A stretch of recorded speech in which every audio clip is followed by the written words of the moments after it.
WOH reporting. Waterfall of microbes in Antarctic seafloor leads to discovery of methane leak. Marine ecologist Andrew Thurber first glimpsed what a colleague described as a microbial waterfall during a dive in the icy waters of the Ross Sea in 2012. What looked like a superhighway of white patches on the ocean floor were clusters of tiny organisms drawn to the methane leak. Scientists have discovered an active methane seep from Antarctica seabed that could shed light on the potent greenhouse gas trapped beneath frozen continent. Marine ecologist Andrew Thurber first glimpsed what a colleague described as a microbial waterfall during a dive in the icy waters of the Ross Sea in 2012. What looked like a superhighway of white patches on the ocean floor were clusters of tiny organisms drawn to the methane leak.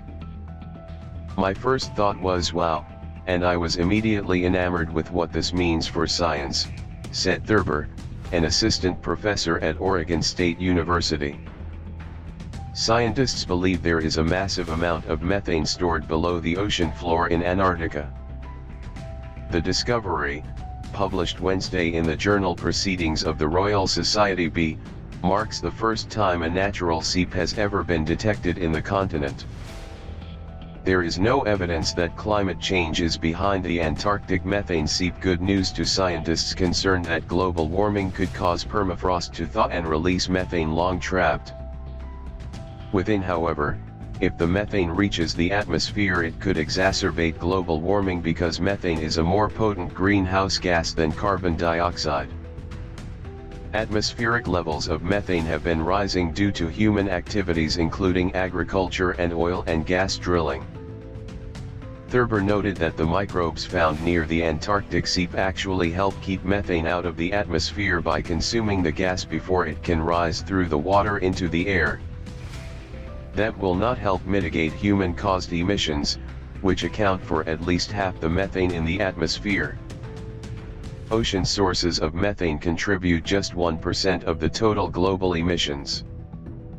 Most past research seeking natural underwater methane seeps have focused on depths of 200 to 600 meters, where the gas must pass through a lot of microbial mouths before it can reach the atmosphere.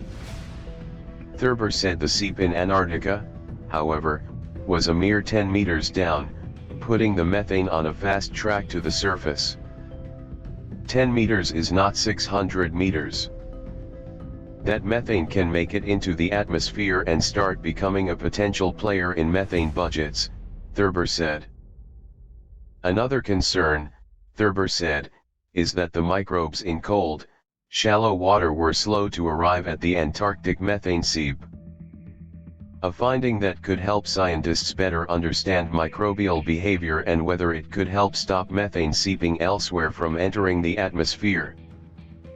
We need to view these as systems that don't respond in a matter of days or an hour or a month, but on the time scale of years, Thurber said. As years start to add up, that becomes something that may potentially impact our ability to predict our future planet. Carla Heidelberg, a microbial ecologist with the US-based National Science Foundation, said more methane seeps could be revealed as climate change causes oceans to warm and Antarctic ice sheets melt. As the ice coverage changes, it could expose more of these seeps to become potential inputs to atmospheric carbon, Heidelberg said. Antarctica's frozen stores of methane could end up being a tipping point with massive warming potential if they are disturbed, said Ben Poulter, an environmental scientist at NASA Goddard Space Flight Center. If those become destabilized, you would have a massive pulse of methane into the atmosphere that would cause more climate change, Poulter said.